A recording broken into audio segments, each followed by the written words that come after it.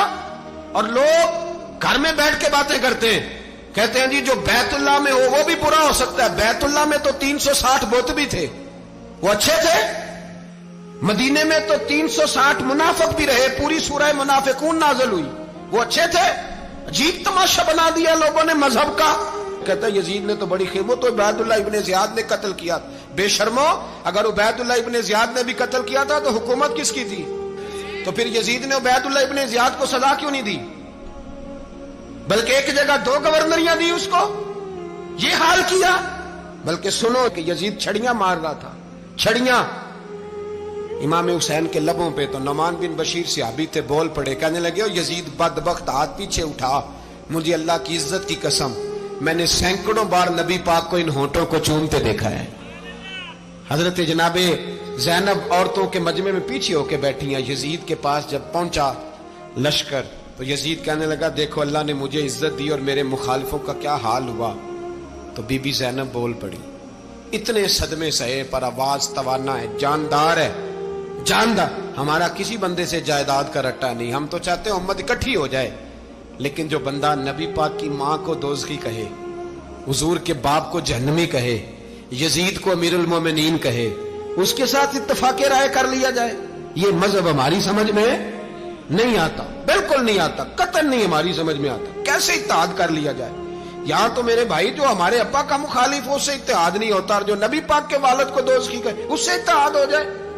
کہتے ہیں جی وہ جی اتنی فرقہ واریت ہو گئی، ہم کس مسجد میں جائیں؟ 60 پارٹیاں پاکستان میں رجسٹرڈ ہیں جو الیکشن لڑتی ہیں، کبھی کسی بندے کو ٹینشن نہیں ہوئی کہ کس کے پاس جائیں کس کے پاس نہ جائیں، کبھی نہیں کوئی بولا کہ اب وہ بھی کھڑا ہو گیا، وہ بھی، کوئی ٹینشن نہیں۔ مذہب کی باری ٹینشن ہو جاتی ہے، اتنا بڑا مذہب ہوتا ہے بھائی، غلط بندے بھی آ جاتے ہیں بیچ میں، تھوڑا پہچان کے چلنا پڑتا ہے صحیح کون ہے اور غلط۔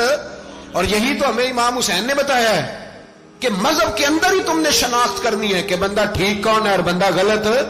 یہی تو کربلا ہے، یہی تو امام حسین نے بتایا، کفر اسلام نہیں، حق اور باطل۔ تو سمجھیے گا حضرت سیدہ زینب نے جب سنا نا کہ یہ کہہ رہا ہے کہ مجھے اللہ نے عزت دی، تو جناب زینب بولی، نعمان بن بشیر کہتے ہیں بی بی بولی، اتنے صدمے ہیں پر جناب زینب بولی اللہ اکبر، اس انداز میں بولی کہ پہلے قرآن مجید کی آیت پڑھی، کہنے لگی وَتُعِزُّ مَن تَشَاءُ وَتُذِلُّ مَن تَشَاءُ بِيَدِكَ الْخَيْرُ إِنَّكَ عَلَىٰ كُلِّ شَيْءٍ قَدِيرٌ۔ اور پھر کہنے لگی یزید تو بکتا ہے، کہتا ہے کہ تو عزت والا ہو گیا، یہ تیری حکومت ہے، 4 دن گزرنے دے، تجھ پہ کوئی لعنت بھی نہیں برسائے گا، اور میرے بھائی کا قیامت تک ممبروں میں اور خطبوں میں ذکر ہوا کرے گا، وقت گزرنے دے۔